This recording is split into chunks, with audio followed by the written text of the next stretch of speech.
I never thought I'd be finding myself praying for brain damage, but here we are. Well, it's official, folks. Benito Mussolini's bastard wannabe cousin has officially taken over the country of Italy. Giorgia Meloni has officially won the Italian election for prime minister, thus making her the first woman prime minister in the history of the country. Like that even matters. Women don't exist anymore, and even if they did, it only matters when they support the current thing. Just take a look at all of the crap that makes this ultra-fascist MAGA racist the most evil person in Europe. Perché la famiglia è un nemico? Perché la famiglia fa così paura? C'è una risposta unica per tutte queste domande. Perché ci definisce, perché è la nostra identità. Perché tutto quello che ci definisce in questo tempo è un nemico. Per chi vorrebbe che non avessimo più un'identità e che fossimo solamente schiavi, consumatori perfetti. E allora è sotto attacco l'identità nazionale, è sotto attacco l'identità religiosa, è sotto attacco l'identità di genere, è sotto attacco l'identità familiare. Non devo potermi definire italiana, cristiana, donna, madre, no. Io devo essere cittadino X, genere X, genitore 1, genitore 2, devo essere un numero. Haha, proof? Consider yourself in the pudding. I officially dubbed this bitch as a fascist. What kind of a democratically elected official puts the will and interest of their countrymen in front of the World Economic Forum's plan for world domination? That is not how democracy is supposed to work. If you want to know how democracy works, just ask the king of democracy himself, because let me tell you, the former vice president, he knows his shit. What must be what? I'm just kidding. What I really meant was...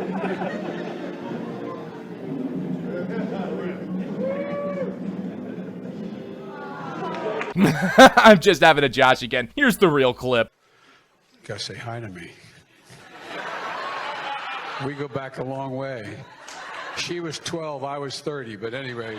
Yeesh, I'm sorry guys, I keep forgetting that former Vice President Joe Biden is a massive pedophile. My bad guys, here's the real clip. I've had 6 Republican senators, I promised I'd never say their names, and I won't, come up to me in the last 2 years and say, Joe, I agree with you, but if I vote this way, they're gonna primary, I'm gonna lose an election.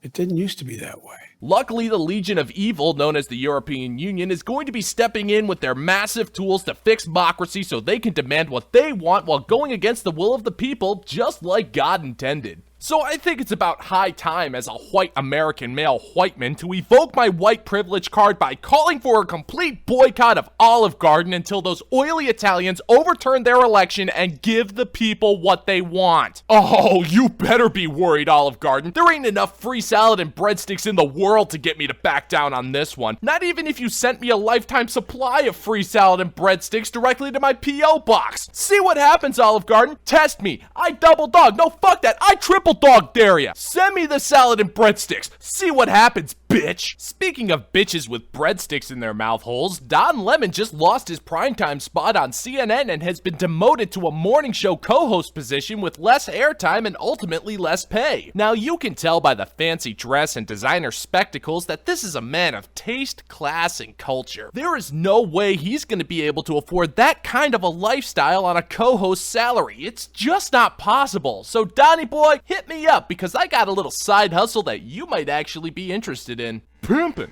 Aw yeah, baby, Mac Daddy Austin back with the job that you know ain't easy but absolutely necessary. Not only am I all sexual chocolate gonna make a fine addition to my army of man-hoes. $50 up front, that's if you want to savor the flavor of the lemon's freshly squeezed juice that's guaranteed to make that mouth pucker, if you know what I mean. And you know I got that dessert covered with some extra vanilla. That slutty hoe Brian Stelter is moist and ready to give you some hot vanilla frosting to go on that moist and ready sexy ass chocolate cake. I'll even throw in the jimmies for nothing because you don't even want to know what those filthy assholes have been. And with America's best journalists being forced into lives of homoerotic servitude, it brings me great comfort to know that talk show hosts like Ana Navarro have been making pathetically vain attempts to step up their game by lecturing me on what it means to be a Latinx. Frankly, Abraham, I don't know how you as a Mexican American, and I don't know how you can, with a straight face, say that what the governor was simply offering was transportation. Please don't be so cynical. It's a little early in the morning. You know damn well that it was much more than that. And please don't use your Hispanic last name to come on here and try to, justify this as just offering transportation. Let me drop a little knowledge on you. A sanctuary city is under no obligation whatsoever to provide any kind of physical sanctuary. Martha's Vineyard is more of a spiritual sanctuary city. That means that all they gotta do is provide good vibe, positive thoughts, and prayers to the migrants, and that's it. That's more valuable than food, water, shelter, or clothing anyway. So now we got the border hemorrhaging migrants at record numbers, gas prices are skyrocketing once again, while the stock market is going down faster than a virgin on prom night. So naturally, all we're gonna do is look to Joe Biden to fix everything. I mean, the asshole has fixed gas prices so far. The fucker won't shut up about it half the time. So come on, Joey baby, make with the good news and fix everything. But look, my message is simple. To the companies running gas stations and setting those prices at the pump, bring down the prices you're charging at the pump to reflect the cost you pay for the product. Do it now. Do it now. Not a month from now, do it now. Huh. Never really thought of it that way. When the gas prices go down, it's because of Joe Biden's expert leadership as well as his blatant theft of oil from Syria. But when the gas prices go up, it's not his fault. It's because of those greedy gas station owners and the prices of gas that they have no control in setting for themselves. But we don't need to care about that anymore because Joe Biden has a hyper expensive electric car and is doing the right thing. Anybody want to go to Washington? Jump in.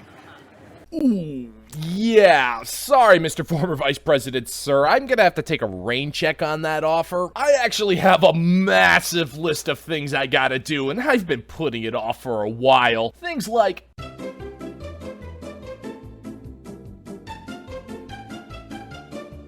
And when you look at the former vice president's track record, it truly speaks for itself.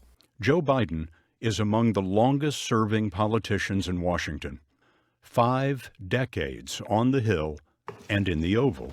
You read it here first. 5 decades in Washington politics and absolutely nothing of value was accomplished, which is pretty typical for your average career politician. And as the sun sets on yet another day in this gent's life in our crumbling republic, we just have to wonder what's in store for this guy next. Watch me. I mean, honest to God, that's all I think. Watch me. Oh, we are, Mr. Former Vice President. Dear God Almighty, we are.